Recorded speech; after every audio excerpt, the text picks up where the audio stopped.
Au cours de cette session, nous allons donc découvrir dans un premier temps pourquoi utiliser cette stratégie de lancement orchestré, de lancement du produit ou service, et pourquoi la baser sur le blog. On va voir ensemble quel est le projet qui va nous servir d'exemple aujourd'hui, qui était le projet de lancement d'Olivier Roland sur Agir Réussir. Donc Olivier est présent pour co-animer cette session afin de pouvoir donner ses retours, surtout quand on arrivera sur la démonstration de la campagne, où je vais vous montrer les emails, les articles qui ont été publiés sur le blog. On va voir ensemble à quel niveau en était le blog d'Olivier juste avant le lancement. Ça vous donnera une idée d'objectifs à atteindre, on va dire de seuil à atteindre pour pouvoir lancer. Et vous allez voir que c'est un seuil que vous pouvez très vite atteindre. Et ensuite, on va voir comment nous avons préparé ce lancement en amont, puisqu'on ne fait pas les choses par hasard pendant un lancement de produit. Il faut choisir le chemin avant d'entrer dans les bois. Ça, c'est une notion qui pour moi est essentielle. Avoir une carte et choisir son chemin avant d'entrer dans les bois. Donc vous allez voir comment on fait. Et ensuite, on va parler du lancement lui-même, voir sa chronologie, voir les emails qui ont été envoyés, les quelques vidéos qui ont été envoyées. Vous allez voir que les besoins de production vidéo qu'on avait à l'époque étaient très simples. Et donc que votre premier lancement peut se faire vraiment de façon très simple, sans avoir besoin de matériel hyper sophistiqué ou d'être un demi-dieu de la vidéo. Et enfin, je vous parle un petit peu des résultats et des retombées qu'a donné ce lancement qui nous sert d'exemple et dont vous pourrez aussi télécharger les fichiers d'exemple. Donc vous aurez les fichiers pour vous en servir, pour vous dans votre lancement, pour vous inspirer. Vous aurez tout l'ensemble de cette campagne à titre d'inspiration dans un fichier PDF à télécharger. Attaquons tout de suite avec le premier chapitre au sujet de ce lancement à partir d'un blog. Pourquoi lancer à partir d'un blog? Déjà, pourquoi choisir le blog comme plateforme de lancement? Et pourquoi lancer le produit? Premièrement, vous devez vendre votre propre produit ou service. C'est la voie royale pour être indépendant. Toute transaction qui fait que vous allez développer une activité, que ce soit votre entreprise ou une activité à côté, toute action ne peut rapporter de l'argent que si un produit ou service est vendu. Même si vous utilisez de la publicité, de l'affiliation ou d'autres modes pour monétiser ou rentabiliser votre activité sur Internet, c'est au moment où le produit sera acheté sur le site de l'annonceur, du publicitaire ou de l'affilieur que vous allez pouvoir gagner quelque chose, que cette personne va pouvoir payer pour afficher de la publicité chez vous. Donc, le fait d'avoir votre propre produit ou service va premièrement vous positionner comme étant une autorité sur le marché, deuxièmement vous donner l'indépendance puisque maintenant vous décidez de votre salaire. Et c'est un point qui est extrêmement important. Ensuite, quand vous allez créer ce produit, la stratégie adoptée par la très grande majorité des webmasters ou même des chefs d'entreprise, des entrepreneurs, c'est de sortir leurs produits. C'est-à-dire que la stratégie classique, c'est d'investir énormément de temps à créer le produit. Vous vous enfermez dans votre garage pendant des semaines et vous enregistrez des vidéos, vous enregistrez les audios, vous écrivez des pages et des pages de manuscrits dans Word et le jour J, vous essayez de les vendre et vous découvrez trop tard que personne n'en veut. Parce que vous êtes trompé de thématique, parce que vous êtes trompé de format ou parce que tout simplement les gens ne savent pas qu'ils en veulent. Et ça peut leur être utile sans qu'ils sachent que ce produit est fait pour eux. Donc, au début, quand on sort simplement un produit, les ventes décollent de façon générale très lentement. C'est ce que j'appelle la vélocité du produit. À quelle vitesse il sort de vos stocks, de l'étagère, de vos rayons, on va dire, même si c'est en informatique, à quelle vitesse les gens le téléchargent. Si quand vous sortez le produit, il y a un achat comme ça de temps en temps, au bout d'un moment, vous vous en lassez.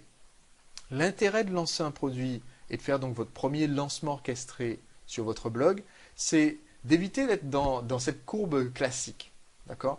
La sortie de produit classique, ça donne à peu près ça. Voici ce que vous avez peut-être eu la chance d'étudier si vous avez fait des études de commerce ou d'ingénieur, c'est ce qu'on appelle le cycle de vie du produit.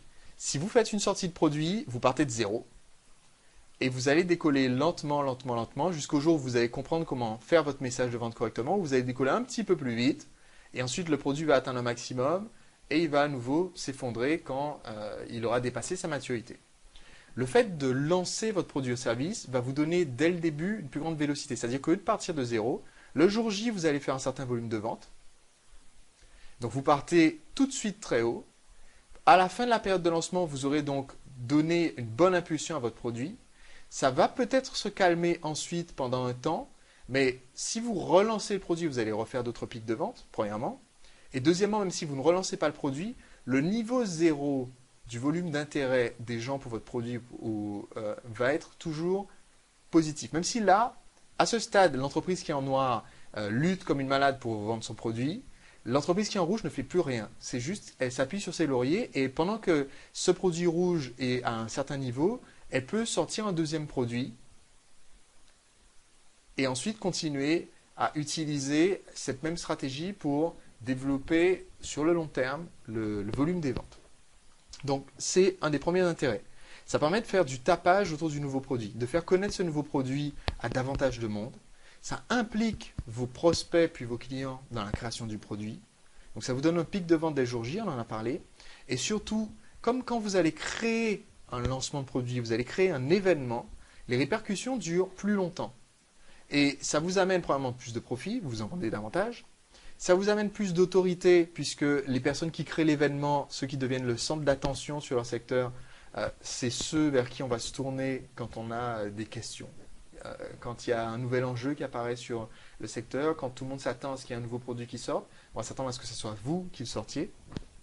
Ça vous donne une bonne réputation sur le marché et surtout une position de héros aux yeux du client. Tout à l'heure, dans les exemples que vous allez voir de la campagne de lancement mise en place par Olivier, clairement, pendant la campagne de lancement d'Agir et Réussir, on positionne tout ce qu'on fait comme étant un service rendu au lecteur du blog, un service rendu à l'abonné à la newsletter.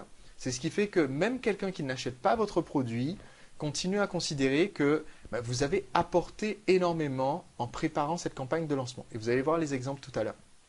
Donc, aujourd'hui, nous allons surtout nous concentrer sur la campagne de lancement d'Olivier. Et à l'époque, lors de son lancement, le but d'Olivier, c'était de quitter un petit peu le train-train trop intense du travail dans une PME classique qui était sa société de dépannage informatique. Donc, l'idée ici, en travaillant à partir du blog, c'est travailler à partir d'une passion, puisque c'est le thème que vous avez choisi pour le blog, optimiser l'utilisation de votre temps et se libérer. Vous allez voir que cette stratégie de lancement que je vais vous présenter utilise un très petit nombre d'outils. On a utilisé un petit nombre de mails, il y a une quinzaine de mails en tout et pour tout. Il y a eu 4 articles écrits sur le blog, 2 ou 3 vidéos, on va voir ça ensemble. Donc il y a peu d'efforts à faire, d'efforts au pluriel. Il y a de l'effort à faire, c'est sûr, il y a de l'huile de coude à mettre. Mais il y a peu de choses à faire et d'outils nécessaires. Ce que vous allez voir, c'est comment optimiser ce lancement pour que vous puissiez vous concentrer sur l'essentiel et faire un produit qui soit génial, avoir des clients qui soient satisfaits et avoir une campagne qui marche. Donc, le blog, vous l'avez démarré en suivant le conseil d'Olivier à partir de votre compétence, de votre monde du moment. Donc, en l'occurrence, le premier blog qu'Olivier avait créé, c'est un blog informatique et c'est un blog qui s'appelait TechnoSmart. Donc, on va voir rapidement quelques erreurs qui font que, par exemple, le tout premier blog d'Olivier TechnoSmart n'aurait pas forcément été un bon terreau pour lancer à partir du blog. Premièrement, le blog TechnoSmart avait un nom un petit peu difficile à retenir, anglophone. Le contenu était peut-être intéressant sur le blog, mais au départ, sur le tout premier blog TechnoSmart, il n'y avait pas de stratégie pour amener les visiteurs. Et surtout, les articles n'avaient pas de stratégie de monétisation sur le tout premier blog d'Olivier. C'est pour ça que le premier mois, le revenu a été 16 €. Donc, évidemment, Olivier Juste une précision, oui. les 16 €, c'était pas le premier mois, mais au bout de 6 mois, justement. Au bout de 6 mois de travail acharné, j'avais gagné 16 € avec AdSense. Ah. Donc, j'étais content, comme tu peux l'imaginer. Je note travail acharné. D'accord. Donc, ce qui est important de comprendre, c'est que lors de cette session, aujourd'hui, non seulement vous allez voir comment est-ce qu'on fait le lancement, mais surtout on va parler, et c'est ce qu'on va aborder dans le deuxième chapitre, on va parler de comment mettre en place le bon terreau, d'accord? Comment mettre en place faire en sorte que votre blog soit un terrain propice pour faire ce lancement. Parce que si votre blog est un terrain propice, vous pouvez faire un lancement qui soit moyen, vous pouvez faire plein d'erreurs, vous avez l'autorisation de faire plein d'erreurs et personne ne vous en voudra et le lancement marchera très bien. Si par contre le blog est mal positionné au début, si parce que vous n'avez pas pensé au départ à avoir un sujet qui soit porteur ou ce genre de choses, eh bien le lancement en lui-même, la stratégie du lancement pourrait être parfaitement exécutée. C'est beaucoup plus difficile si vous n'êtes pas sur un terrain qui est propice, qui est fertile. Donc, nous allons maintenant aborder ce chapitre 2, pour décrire le projet d'Olivier et voir quelles étaient les caractéristiques que vous devez aussi rechercher pour votre blog pour être certain qu'il soit propice à lancer votre premier produit ou service.